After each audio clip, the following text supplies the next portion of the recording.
मैंने मेरी बेटी को बोला कि आप मेरे को फ़ोन ला के दो, मैं 100 नंबर घुमाती हूँ। तो मैंने फ़ोन जैसे मंगाया उसके पास से, वो बाहर लेकर आई तो पहले उसने उसके हाथ से फ़ोन छीनने की कोशिश किया, तो ये फ़ोन उसने बचा ली, तो इसने उसके कपड़े पे हाथ डाला और कपड़ा खींच लिया। कपड़ा खींचा तो पहली बार में थोड़ा फटा, तो उसने दोबारा खींचकर बचा कुचा भी फूट के उसने पूरा नीचे कर दिया। और फुल वो वन पीस पहने हुए थे तो अंदर का पूरा इनर्स के साथ, और वो पूरी ऐसी खड़ी हो गई थी इतने लोगों में। मैंने उसको पकड़ा और अंदर के रूम में मैंने लेकर आके उसको रख दी और दरवाज़ा खिड़की दोनों बंद कर दिया। मैंने बोला तू पहले ठीक हो जा। और उसके बाद में इन लोगों को हम दोनों ने पूरे ताकत से धक्का देके घर के बाहर निकाल दिया। और फिर कैमरा जो है मोस्टली मेरा रोड की तरफ फेस करता है पार्किंग के चक्कर में, तो मैंने फुटपाथ की तरफ मैंने उसको घुमा के लिया ताकि एटलीस्ट हमारा ये बात तो रहे कि इन लोग इतने सारे जमा हो गए थे और मारपीट। तो वो मेरे पास में कैमरा की फुटेजेस है जिसमें वो लोग धमकी दे रहे, मारने की बात कर रहे। तापिश ने पत्थर उठाया था हमारे आंखों पर मारने के लिए, जो पत्थर बाहर टूटा हुआ पड़ा है, उसे बहुत कुछ किया, गाली गलौज तो कर ही रहे। वो जोएब भी उस वक्त बहुत धमकी दे रहा था, लेकिन बिल्कुल ही मानने तैयार नहीं। वो 8-10 लोग वहाँ खड़े थे, मेरे हस्बैंड को पीछे से पत्थर से सर पे मारे। उसके बाद में जिसमें जोएब शामिल था, तापिश अपना शादाब शामिल था, और जोएब का और तापिश का बड़ा वाला भाई दानिश वो भी शामिल था, और उनके जो दोस्त लोग थे वो सारे लोग वहाँ पे खड़े थे। वो लोगों ने गाड़ी नीचे गिरा दिया, उनको मारे। तो जब तक मैंने हल्ला गुल्ला सुना तो मैं बाहर भागी और मैंने कैमरास चालू कर दिया ताकि मुझे एटलीस्ट एविडेंस मिले कि ऐसा कुछ हुआ है। तो जब मैं वहाँ जाके देखी तो शादाब ने मेरा भी हाथ से फ़ोन खींचने की कोशिश किया, मुझे उस वक्त मारा उसने एक लाफा। तो अभी मैंने उसको हटाई, पब्लिक ने उसको हटा दी। मेरी बच्ची 5:15 बजे से पुलिस चौकी में बैठी है, पुलिस ऑफिसर के आईओ ऑफिसर के सामने बैठी है। मैंने उनको बोला इसका स्टेटमेंट रिकॉर्ड करो, आता नहीं घेणार मी बगेन। वो बच्ची ने रात को 1 बजे स्टेटमेंट रिकॉर्ड किए। इतना देर तक वो बच्ची वहाँ पे पुलिस स्टेशन में, देवनार पुलिस चौकी में। वहाँ पे कोई सीनियर अधिकारी था कि बच्ची की छेड़खानी? सब थे 4-5 पुलिस वाले थे, किसी को भी इस मामले में मतलब ही नहीं था। मैं उसको बोल रही थी 5 घंटे से आपकी बच्ची पुलिस चौकी में बैठी है, पुलिस स्टेशन के अंदर बैठी है, और उसके सामने बदतमीजियां हो रही है उसके साथ में। मैं बोल रही हूँ कि सर थोड़ा सा तो देख लो, कम से कम बच्ची है, इसका स्टेटमेंट लेके इसको तो छोड़ दो। लेकिन उन लोगों ने स्टेटमेंट लेने से बिल्कुल ही इनकार कर दिया। जब तक ऊपर तक मैटर गया नहीं, वहां से बोला नहीं गया, उन्होंने बिल्कुल स्टेटमेंट लेने से इनकार कर दिया। मुंबई टीवी, हर खबर सच के साथ। मैं इस वक्त मुंबई के गोवंडी इलाके में हूँ। देवनार पुलिस स्टेशन में एक मामला 8 दिसंबर के दिन आता है। इस मामले पर जो 3 अपराधी है, ये कैसे अपराध करते हैं, इसका जीता जाता अंदाज़ा जो है आप देवनार पुलिस स्टेशन की कार्रवाई से अंदाज़ा लगा सकते हैं। बता दें 3 आरोपियों के खिलाफ पुलिस ने पॉस्को के तहत मामला दर्ज किया है, जिसमें ताबिश, जोएब और शादाब है। ये तीनों अपराधी किस तरीके से अपराध किए, 13 वर्षीय लड़की के साथ में छेड़खानी, बदतमीजी, और उसके बाद जब विरोध करने पर, जो लड़की के पिता के द्वारा विरोध करने पर उल्टा ये अपराधियों ने अपने ऊपर एक वार मारा, और वार मारने के बाद बिना किसी ऐसे इन्वेस्टिगेशन करे पुलिस ने उल्टा जो है वो दोनों तरफा कार्रवाई करते हुए मामला दर्ज किया। ये नहीं देखा कि इन्वेस्टिगेशन का इसमें किस तरीके का पहलू है, क्योंकि देवनार गोविंडी ये अपराधी गतिविधियों का गढ़ है, और इसी गढ़ पर अगर इस तरीके की मामला बढ़ेंगे तो कहीं ना कहीं पुलिस प्रशासन पर सवाल खड़ा होगा। हमारे साथ जो पीड़ित लड़की है उसकी माँ मौजूद है, जो इस मामले को लेकर बताएंगे कि कैसे 8 दिसंबर के दिन क्या हुआ, किस तरीके से ये घटना हुई, और शादाब, जोएब और ताबिश किस तरीके से इन्होंने अपराध किया। सबसे पहले शुरू कैसे हुआ और क्या जानकारी है? देखिए, मेरा एक्चुअली ऊपर का एक फ्लोर है, आपने अभी देखा होगा, तो वो पूरा फ्लोर का तकरीबन 500 स्क्वायर फुट कारपेट का है। बहुत सालों से मैंने उनको किसी चीज़ के रेंट पे नहीं दिया था। एक ये पहचान के थे, तो इन्होंने मुझे रात को तकरीबन 11 बजे फ़ोन किया होगा, 1 या 2 तारीख सितंबर को, और उन्होंने मुझे बोला कि वो ऊपर का जगह मुझे आप रेंट पे दे दीजिए, मैं बच्चों के खेलने की एक छोटी सी जगह बनाना चाहता हूँ। मैंने बोला ठीक है। मैं उनको काफ़ी सालों से मतलब पहचानती थी, इधर के आसपास के रहने वाले, तो भरोसा करके मैंने बोला आइए देख लीजिए। हमारे कुछ टर्म्स एंड कंडीशंस हमारे जो है वर्बली डिसाइडेड थे। वर्बली डिसाइडेड होने के बाद में उसकी कोई भी पेपर वर्क हुई नहीं। वो टर्म्स एंड कंडीशन एवरी दूसरे दिन, एवरी वीक कहीं ना कहीं से वो चेंज होते ही चले गए, और उस बीच उन्होंने अपना काम करा के ले लिया, जो भी ऊपर का काम कराया। तो पहले उन्होंने मुझे बोला आप काम करा के दे दो। मैंने बोला मैं नहीं कराऊंगी, आपको जो कराना रहेगा, तो मेरा एक लिमिट है, उतना समझो आप मेरे को जो डिपॉजिट देने वाले हो, वही डिपॉजिट के अंदर इतना डिपॉजिट अगर आप तय कर रहे हो तो इतने में आप आपका काम करा के ले सकते हो। रेंट पे रहने लग गए? फिर उसके बाद विवाद कैसे हुआ? मैं वही आपको बता रही, तो उन्होंने अपना काम करा के ले लिया। उसके बाद में उन्होंने काम कराने के बाद चालू किया, 2 महीना उन्होंने सक्सेसफुली वर्कआउट करना चालू, उसमें जो भी ऊपर वो खेलते थे 5-6 घंटे के लिए वो लोग चालू करते थे और चले जाते थे, वो कम्प्लीटली यहाँ पे रहते नहीं थे। तो उस बीच उनके कुछ कस्टमर्स वगैरह आते थे, पहले से उनको बोला गया था कि आप पार्किंग नहीं करना, क्योंकि हमारा दरवाज़ा मेन रोड पर ही खुलता है, फुटपाथ नहीं है। बीएमसी ने वो जगह हमारे लिए अलॉटेड रखा, क्योंकि हमारी जो गाड़ी है वो घर के अंदर पार्क होती है, घर से बाहर जाती है। अगर आप गेट ही ब्लॉक करोगे तो बाहर कैसे जाएंगे? तो 2-3 बार हो गया था। उनकी वाइफ ऊपर संभालती है, तो वो क्या करते थे कि मैं कभी भी ऊपर जल्दी नहीं जाती थी, मैं सीढ़ी से बात करती थी, तो वो मेरे साथ में कभी भी मिसबिहेव करते थे। मैंने 2 से 3 बार उनको बोला है, मैंने विरोध किया, तो वो मुझसे कहते हैं कि मेरी वाइफ ऐसा नहीं कर सकती। खैर बहुत सारे डिस्प्यूट्स चालू हो गए, तो वो डिस्प्यूट्स इतने बढ़ने लग गए, तो मैंने उनको बुला के लास्ट संडे ये बात किया था। जब वो मेरे घर में लास्ट संडे आए थे, तो मुझे कहीं ना कहीं कुछ फिशी लग रहा था करके मैंने कैमरा उधर ऑन करके छोड़ दिया था, और 1.5 घंटा वो मेरे घर में मुझसे बात कर रहे थे। वो सारा फ़ोन मैंने 1.5 घंटे का रिकॉर्डिंग करके रखा है।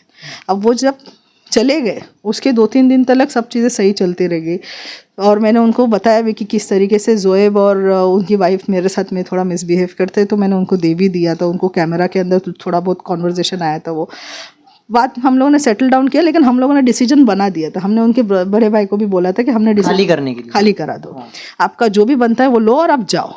तो उसके बाद में लास्ट संडे भी इसी तरीके से ज़बरदस्ती ऊपर खुदम फानी होने लग गई, नीचे का पूरा एरिया हिलने लग गया। तो मेरे हस्बैंड को थोड़ा बाइपोलर का इशू है, तो वो गुस्सा बहुत जल्दी हो जाते हैं। वो ऊपर गए और थोड़ा लाउड वॉइस में उनको बोला कि ये आवाज़ यहाँ नहीं करना करके। वो जवाब ही नहीं दी। वो बोलती कि आप शायद कस्टमर से बात कर रहे हो। अभी कोई किसी के कस्टमर से कैसे बात करेगा? तो उन्होंने बोला कि ठीक है, मैं आपसे बात कर रहा था। ये बोले नीचे उतरे। उतने देर में उनके हस्बैंड वो तापिश का फ़ोन आता है, और तापिश उनको उल्टी सीधी सुनाने लग जाता है। जब वो उनको बेइज्जत करने लग गया, तो फिर इन्होंने साइड सी बातें, दोनों लोगों के बीच में हीट ऑफ द मोमेंट हुआ, तो इन्होंने गाली गलौज उनका कुछ दोनों का आपस में हुआ किए, और वो बातें ख़त्म हो गई। वो उधर से यहाँ पे गुस्से में आया, उसके पीछे पीछे उसका छोटा भाई जोएब भी आया। मैंने तब तक का यहाँ का दरवाज़ा जो उनको दिया हुआ है, वो मैंने डोर, सेपरेट डोर था उनका, तो मैंने वो सेपरेट डोर अंदर से बंद कर दिया। अब जोएब आने के बाद में जब वो पैसा पैसा पैसा करने लगी, तो मैंने दरवाजे की कड़ी हल्की सी खोल दी थी। मैं बोली जाके तेरा जो भी पैसा है 400-500 रुपये ऊपर रखा हुआ है, वो जाके तू ले ले। तो उतना उसको बोलने के बावजूद भी वो ऊपर गई नहीं। वो जोएब आया, वहाँ का दरवाज़ा उसने पैर से खोलकर वो अंदर की तरफ आया।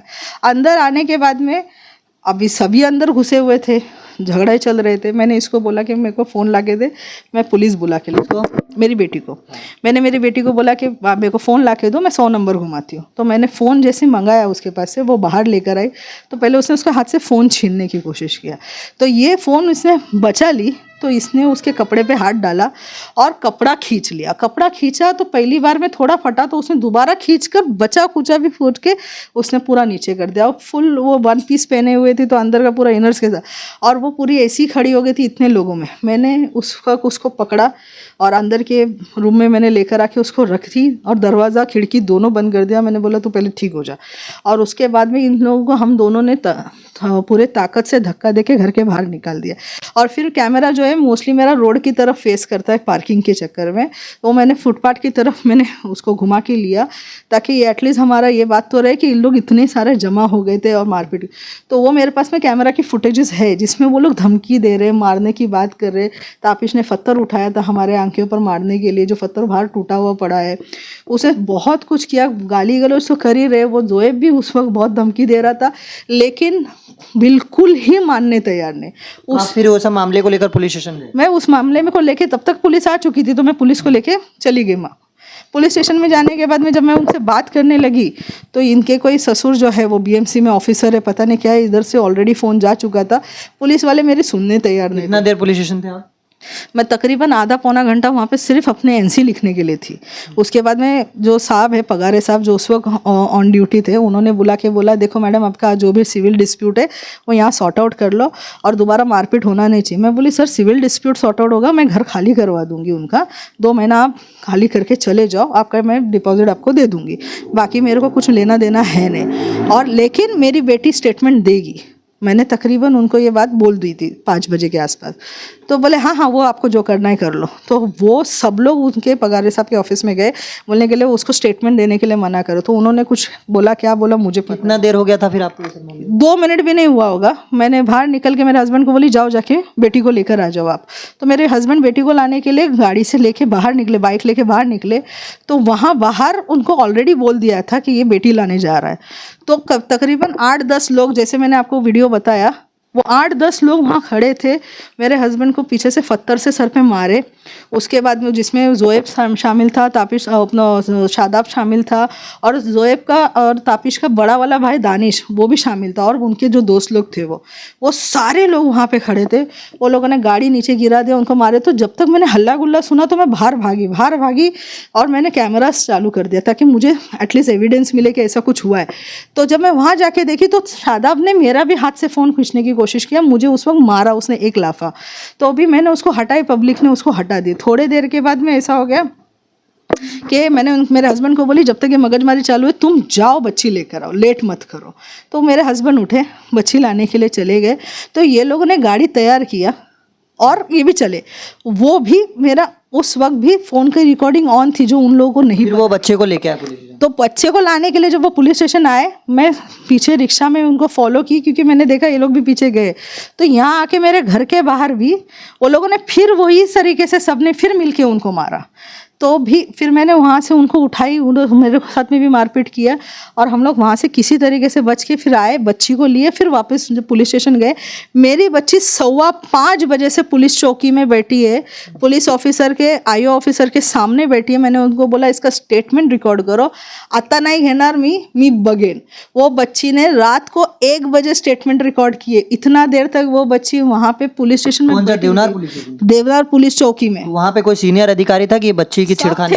सब थे 4-5 पुलिस वाले थे, किसी को भी इस मामले में मतलब ही नहीं था। मैं उसको बोल रही थी 5 घंटे से आपकी बच्ची पुलिस चौकी में बैठी है, पुलिस स्टेशन के अंदर बैठी है, और उसके सामने बदतमीजियां हो रही है उसके साथ में। मैं बोल रही हूँ कि सर थोड़ा सा तो देख लो, कम से कम बच्ची है, इसका स्टेटमेंट लेके इसको तो छोड़ दो।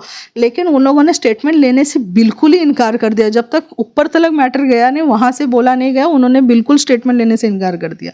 लास्ट मोमेंट पे भी वो लोग ये बोल रहे थे कि हम लोग देखेंगे स्टेटमेंट लेने के बारे में, सोच देवनार पुलिस स्टेशन के कौन कौन अधिकारी ने ऐसा बोला आपको? पहले तो फिलहाल जो आईओ ऑफिसर जो है कृष्णा जोशी सर, उन्होंने पहली बात तो बोले। दूसरे भी 2-3 जो उधर ऑफिसर्स थे, मुझे उनके नाम नहीं पता, क्योंकि उसमें से 2 ऑफिसर जो थे दोनों सिविल में थे, तो नाम पता ही नहीं है मुझे उनका, मैं उनको जानती नहीं हूँ। लेकिन वो उस वक्त वहीं बैठी हुई थी। मेडिकल करने गए, उसके बाद भी आपकी मारपीट हुई? मेडिकल करने के लिए जब मैं वहाँ से निकली, बच्ची को मैंने पुलिस चौकी में बैठाया, बोले आप जाओ पहले मेडिकल करके आओ। तो मैंने बच्ची को बिठाया पुलिस चौकी में, मेडिकल करने के लिए गई। तो शताब्दी हॉस्पिटल में घुसे बराबर मेरे साथ में मारपीट हुई है, और कैमरास के सामने हुई है। मैंने वो भी बोला कि एटलीस्ट वो तो निकाल लो आप। वहाँ पे किसने मारा आपको? शादाब ने जी। तो जिस तरीके से मारपीट तमाम हुई, लेकिन आपके पति के ऊपर ही एक मामला दर्ज हो गया, क्योंकि उनको पता था कि मैं पॉस्को लूंगी। तो मेरे को शादाब कंटिन्यूसली बोल करके यही बोल रहा था, यहाँ तक कि शताब्दी हॉस्पिटल में भी यही बोल रहा था, पॉस्को का मैटर वापस ले ले, तो मैं ये जोएब को जो इधर लिटा के रखा हूँ ना, ये मैटर मैं वापस ले लूँगा। तो क्या किया उन्होंने फिर? तो मैंने उन्होंने वार मार के वो उधर बैठ गया था तब तक। किसने वार मारा? वो उसने अपने आप को खुद को वार मार के ले लिया। तो पुलिस प्रशासन ऐसा कैसा मामला दर्ज कर लेगी जैसा आप? वो तो मुझे उल्टा काउंटर कर रहे थे, तुम्हारा इतना बड़ा आदमी है, उसने बिल्कुल ही मारा नहीं क्या। मैं बोली सर वो आप इन्वेस्टिगेशन करो तो सही। मैं आपको बोल रही पुलिस स्टेशन के सामने का कैमरा है, पुलिस स्टेशन के सामने का कैमरा तो एटलीस्ट निकालो। स्थल क्या बता रहा है, किधर वार मारा है आपके पति ने? कुछ भी मुझे बता, मेरे को एफआईआर की कॉपी तक नहीं दे रहा है पुलिस वाले। मैंने उनको बोला मेरे को एटलीस्ट मेरे एफआईआर की कॉपी तो दे दो, तो बोलता नहीं मिलेगी, वो आपका मैटर नहीं है। मैंने बोला ऐसा कैसे, फिर मैं वकील को क्या दूँ?